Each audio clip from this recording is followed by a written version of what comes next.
Hello बच्चों, let us read the question first. Assertion reason type का हमारे पास क्वेश्चन है। एजर्शन बोल रहा है connective tissues are most abundant and widely distributed in the body of complex animals.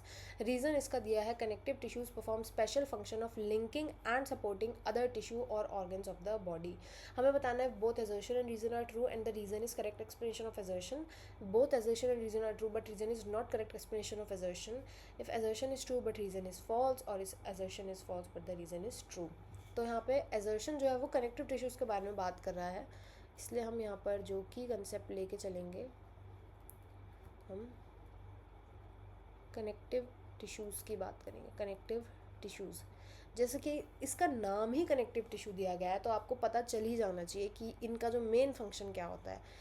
क्या होता है इनका मेन फंक्शन? कनेक्ट करने का। अब ये किस चीज़ को कनेक्ट करते हैं? तो ये काफ़ी सारे जो बॉडी के ऑर्गन्स हैं, टिश्यूज़ हैं, ऑर्गन्स है, टिश्यूज़ है, अब जब तक ये आपस में कम्युनिकेट नहीं करेंगे, जब तक ये आपस में कनेक्ट नहीं करेंगे, जब तक ये आपस में नेटवर्क नहीं बनाएंगे, तब तक कैसे चलेगा बॉडी का काम? नहीं चल पाएगा।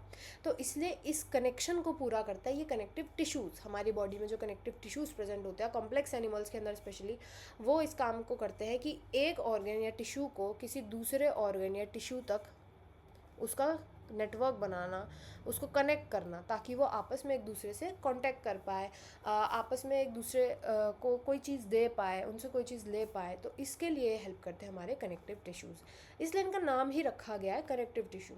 अब कनेक्टिव टिश्यू जो होते हैं वो मेनली 3 तरीके के हो सकते हैं। लूज़ कनेक्टिव टिश्यू हो सकते हैं, जो लूज़ होते हैं इसके नाम से। डेंस हो सकते हैं, डेंस इनका जो मटेरियल होता है वो बहुत ही ज़्यादा डेंस होता है, जिस मटेरियल से टिश्यूज़ बने होते हैं। या फिर स्पेशलाइज्ड टिश्यू होते हैं, स्पेशलाइज्ड टिश्यू। एंड इनका मेन फंक्शन क्या होता है? लिंक करना तो होता ही होता है, साथ में सपोर्ट भी प्रोवाइड करवाते हैं, सपोर्ट भी प्रोवाइड कराते हैं हमारी बॉडी को। जैसे एग्जांपल हो जाएगा, जो लूज कनेक्टिव टिश्यू है उसका एक टाइप है एरियोलर टिश्यू।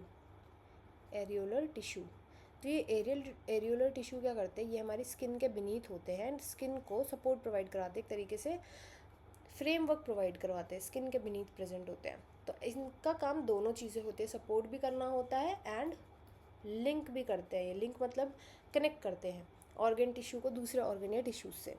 तो अब हम यहाँ पे इसको देखेंगे। एजर्शन को जो बोल रहा है कि मोस्ट अबंडेंट होती है, ये भी बिल्कुल करेक्ट बात बोली गई है। जो टिश्यूज़ हमारे अंदर सबसे ज़्यादा अबंडेंट है, वाइडली डिस्ट्रीब्यूटेड है, वो कनेक्टिव टिश्यूज़ ही होती है। तो एजर्शन इज करेक्ट। रीज़न बोल रहा है कि ये perform special function linking and supporting other tissues and organ. तो ये तो मैंने अभी भी बताया, रीज़न भी इसलिए यहाँ पे करेक्ट है। और यहाँ पे एजर्शन बोल रहा है कि ये मोस्टली अबंडेंट और वाइडली डिस्ट्रीब्यूटेड इसलिए होती है क्योंकि ये परफॉर्म करती है स्पेशल फंक्शन। तो यहाँ पे रीज़न भी जो है वो ठीक दिया गया है। तो यहाँ पे option A will be the right answer. I hope you understood well. Best of luck and thank you.